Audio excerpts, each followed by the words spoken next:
Hey everybody, it's Sunday, June 18th, 2023. It's Father's Day, so happy Father's Day to you fathers out there. Emily's dad Woods, my dad Tom, so happy Father's Day. My dad, if you're watching this, which last I knew you weren't. But either way, happy Father's Day. Little dig there, sorry, couldn't resist. We came home from Indiana. We left at 5:45 this morning. Drove 13 hours straight all the way through from Connorsville down here back to Lloyd. We got a call from Wes while we were coming back. We knew there were storms here because we got an alert that the power was out. But we got a ton of rain. So we get a little storm cleanup. No big deal. It could be a lot worse. This tree snapped right there, just a little pine tree. But again, for those of you following along, this is where the house is eventually going to be anyway. So these trees, these pine trees will probably have to go anyways eventually. But Mother Nature just motivated me to get rid of those two sweet gums and that pine tree a little bit sooner. The odd thing is, the dead tree, that's a water oak. That thing did not fall. So I got to cut it down anyways. And then we did lose a limb, I think, off of the top of it. So indication we definitely need to cut that thing down. But we lost a limb off of that guy. So say limb, I mean, it's almost an eighth of the tree.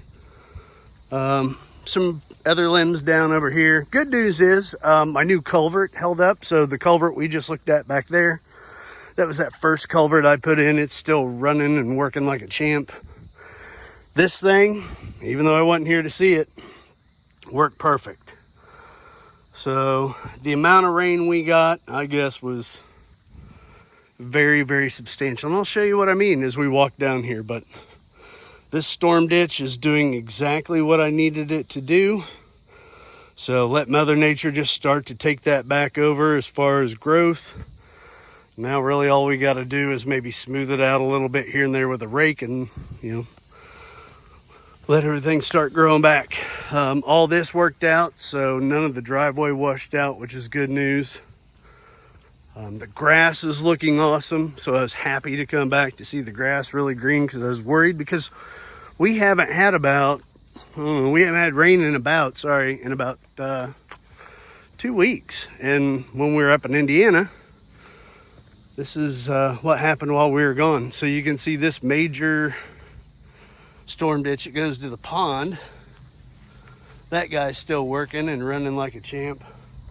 But down here where I dumped all this rock, again, I knew all this was going to happen because that dirt is going to have to settle in between the rocks. So you can see that all this held, but it just sank in there. So obviously going to have to get a hold of Ed, get some more dirt in there, and just slowly let this build up.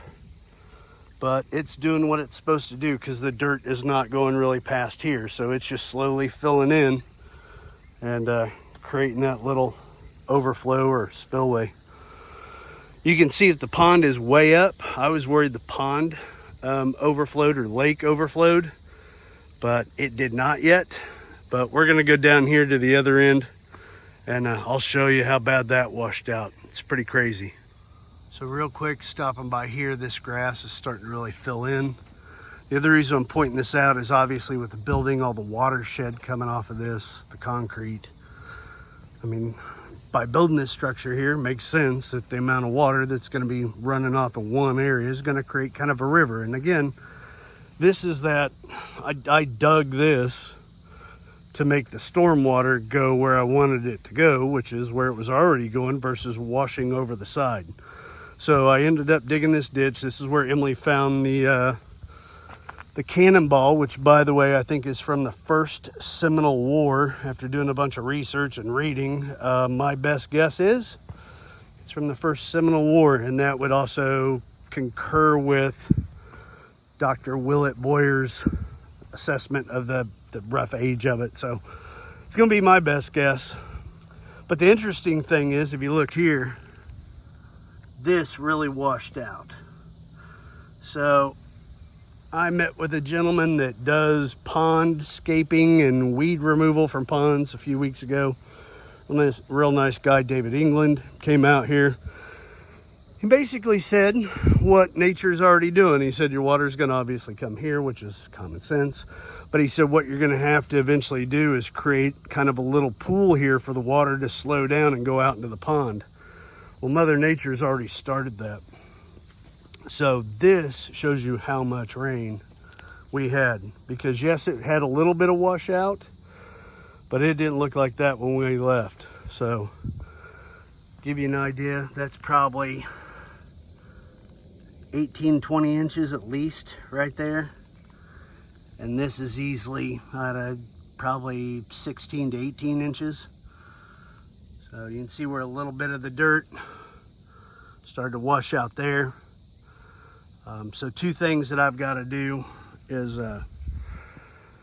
basically box blade this and create that pool.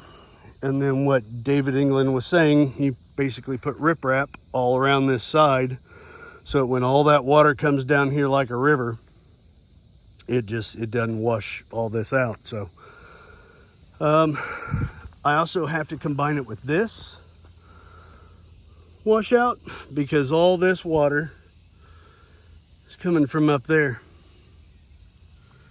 That's what happens when you buy at the bottom of the hill, people.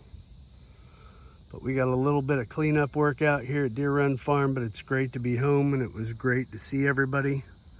And Aunt Carolyn, thanks for watching.